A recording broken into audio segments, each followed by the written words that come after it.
Okay, magandang gabi po sa inyong lahat. Ito po yung reading natin, January 6, 2025.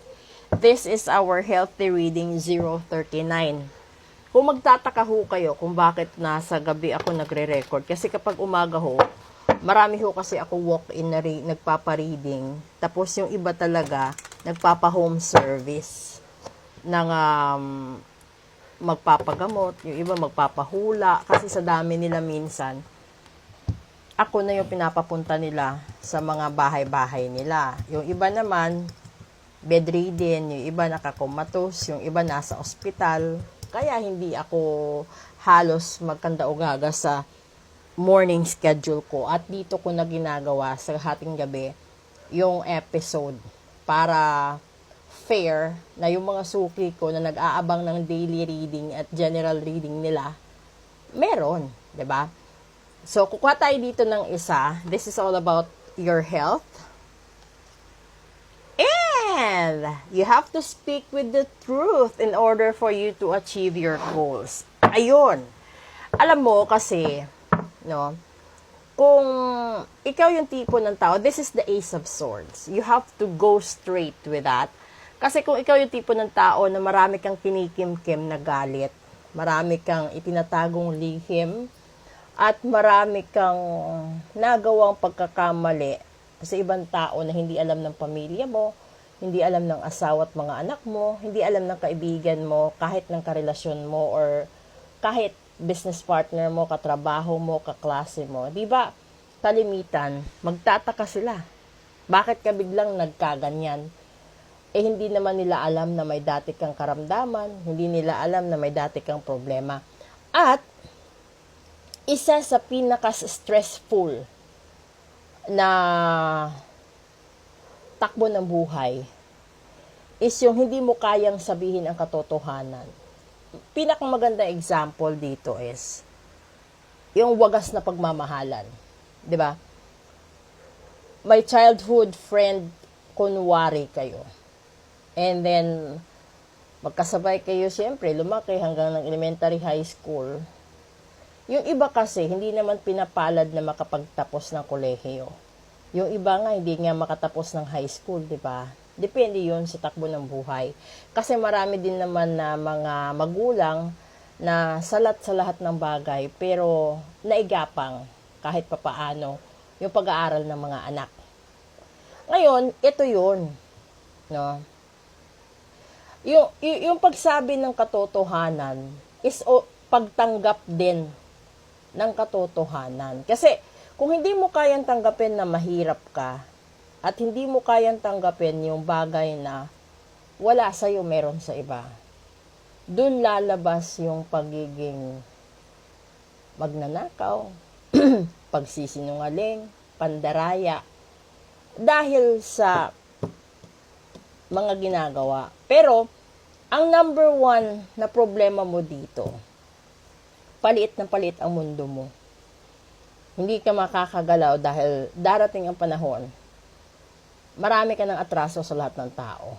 Darating ang panahon, mabubuking ka ng kalibin mo, boyfriend mo, asawa mo, pamilya mo, kapatid mo, anak mo, katrabaho, lahat-lahat. Kung ano man yung sikretong tinatago mo, isa yun sa nagdudulot na hindi ka makatulog, wala kang ganang kumain, minsan magagalitin ka, mainitin ang ulo, at minsan sasabihin na ng mga tao yung mga taong kasama mo lagi, sasabihin, hindi ka naman dating ganyan.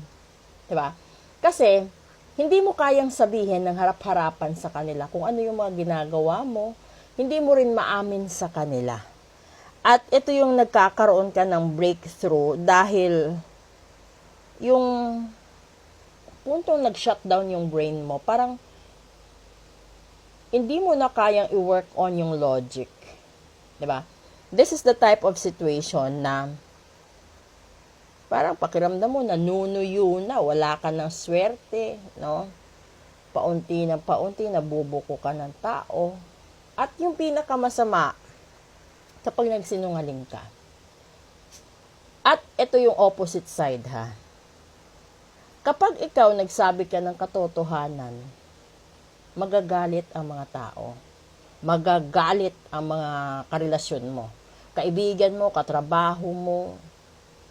I myself, naranasan ko yun na may mga narinig ako na minsan, hindi nila matanggap yung katotohanan na lumalabas. And ako yung laging ina-argue, no? Nakikipagtalo sila sa akin. Sabi ko naman, nakikita mo sa camera, ito yung lumalabas sa baraha. 'Di ba? Bakit naman magkakaroon pa ng pagdadalawang isip? Yung paghula is a basis ng future.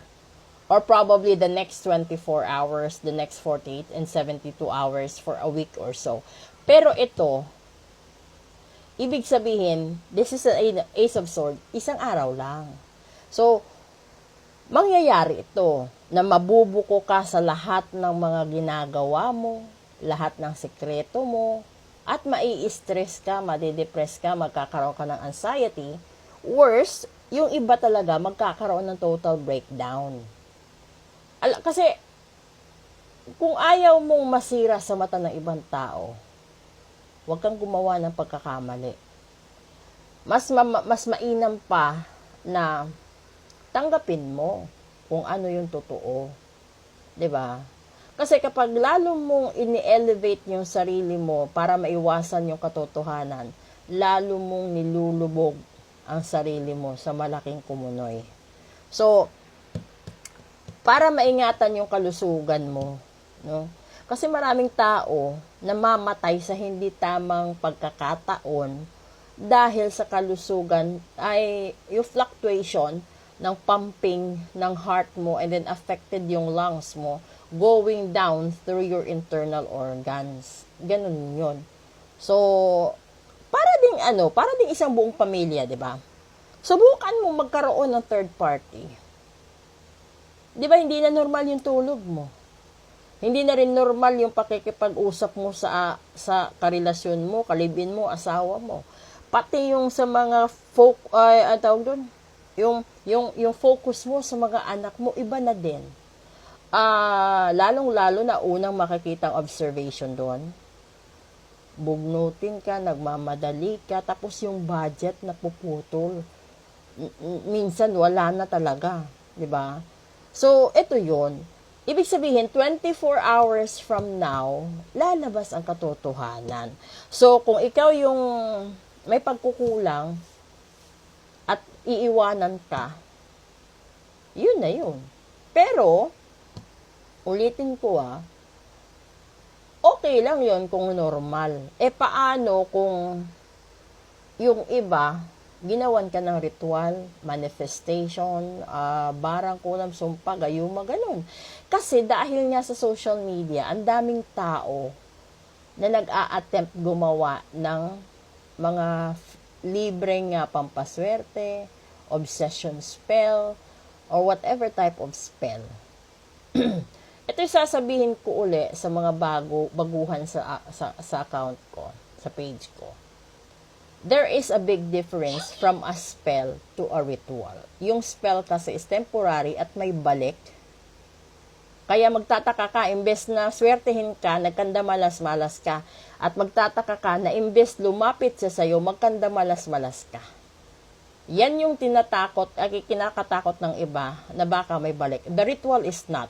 As long as kumpleto yung ginagamit na spices, crystals, and everything, lalo-lalo na yung mga perdon, kapag kumpleto yon, walang babalik sa'yo kasi everything na inihanda sa altar, yun yung kapalit ng hinihiling mo. Naalala nyo yung simbahan natin, di ba? We do some offering. Hindi lang nag-o-offer tayo kung na-receive na natin. Di ba nag-o-offer tayo kasi may hiling tayo, may gusto tayong makamit. Especially pag malapit na yung board, parang busy ka sa simbahan kapag malapit na yung licensure, etc., masteral, application sa visa, application sa ganito, ganyan.